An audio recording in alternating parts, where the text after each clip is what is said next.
निकाय चुनाव में कई जगह बदला आरक्षण। पालिका और पंचायतों के लिए आई नई सूची। नई सूची में अनुसूचित जातियों को हुआ नुकसान। ओबीसी और सामान्य वर्ग को मिला ज्यादा फायदा। नमस्कार, आप देख रहे हैं खरी बात न्यूज। मैं हूं साक्षी राय और चलते हैं आज की खबर की ओर। उत्तर प्रदेश में निकाय चुनाव के आरक्षण की घोषित सूची ने नगर पालिका और नगर पंचायतों में कई लोगों के मंसूबों पर पानी फेर दिया है, तो वहीं पिछली सूची से निराश हो चुके कई दावेदारों के चेहरे खिल उठे हैं। उत्तर प्रदेश में नगर पालिका और नगर पंचायतों के चुनाव नवंबर 2022 में होने थे, जिनके लिए 5 दिसंबर 2022 को प्रदेश शासन ने अध्यक्ष और वार्ड के पार्षदों का आरक्षण घोषित करते हुए आपत्तियां मांगी थी।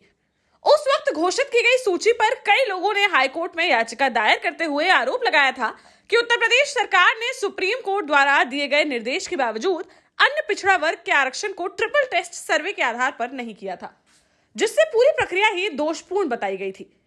हाईकोर्ट ने अपने फैसले में याचिकाकर्ताओं के दावों को सही पाया था और उत्तर प्रदेश सरकार द्वारा जारी की गई आरक्षण की प्रस्तावित सूची को रद्द करते हुए 3 महीने में ट्रिपल टेस्ट सर्वे पूरा करते हुए अन्य पिछड़ा वर्ग को आरक्षण दिए जाने अथवा बिना आरक्षण दिए ही चुनाव कराए जाने के आदेश दिए थे। इस आदेश से प्रदेश के पिछड़े वर्ग की नाराज होने की संभावना देखते हुए योगी सरकार ने हर हालत में अन्य पिछड़ा वर्ग को आरक्षण दिए जाने की घोषणा करते हुए ट्रिपल टेस्ट कराने का आदेश दिया था और उसके लिए आयोग गठित कर दिया था।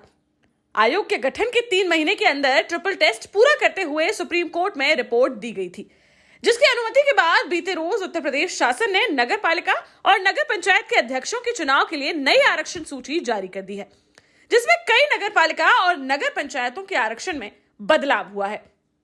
झांसी जिले की बात करें तो झांसी नगर निगम सहित कुल 13 निकायों में से जहां पूर्व में 10 निकाय अनुसूचित जाति के लिए आरक्षित हुए थे, इस बार उनमें से कई नगर पालिका और नगर पंचायतें अनुसूचित जाति से हटाकर पिछड़े वर्ग के लिए और कुछ अनारक्षित घोषित की गई हैं, जिससे जिले की राजनीति में बड़ा उलटफेर सामने आ रहा है।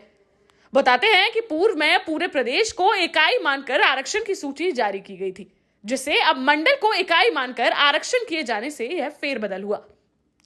उत्तर प्रदेश के झांसी जनपद के आरक्षण पर नजर डालें तो झांसी नगर निगम का महापौर पद पूर्व की तरह इस बार भी अनुसूचित जाति के लिए आरक्षित हुआ है। वहीं नगर पालिका परिषद मऊरानीपुर के अध्यक्ष का पद, जो पूर्व में अनुसूचित जाति की महिला के लिए आरक्षित था, वह अब अनुसूचित जाति के लिए आरक्षित हो गया है। वहीं नगर पालिका परिषद गुरसराय का पद अनुसूचित जाति महिला से अब अनारक्षित घोषित किया गया है।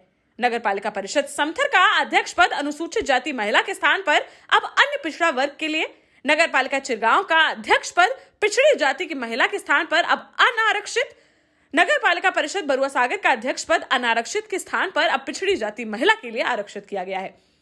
झांसी जिले की नगर पंचायतों में रानीपुर में अनुसूचित जाति महिला का आरक्षण यथावत रहा है, तो वहीं कटेरा में अनुसूचित जाति को ही आरक्षण है। एरस नगर पंचायत में अनुसूचित जाति का आरक्षण हटाकर इसे अनारक्षित कर दिया गया है।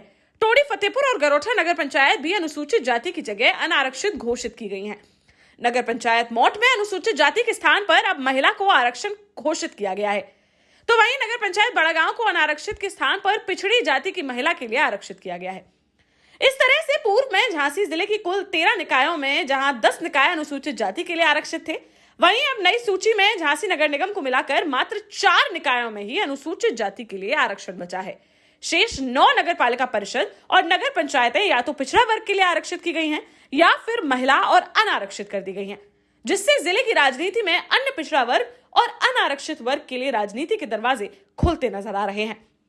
आपको बता दें कि पिछले 25 वर्षों में अब तक हुए 5 चुनाव में जिले के सभी 13 नगर पालिका और नगर पंचायतों में ज्यादातर मौकों पर अनुसूचित जाति वर्ग के लिए ही आरक्षण रहा है, जिसके कारण उत्तर प्रदेश के सभी जिलों की तुलना में झांसी जिले में अनुसूचित जाति की जनसंख्या अधिक होना बताया जाता रहा है।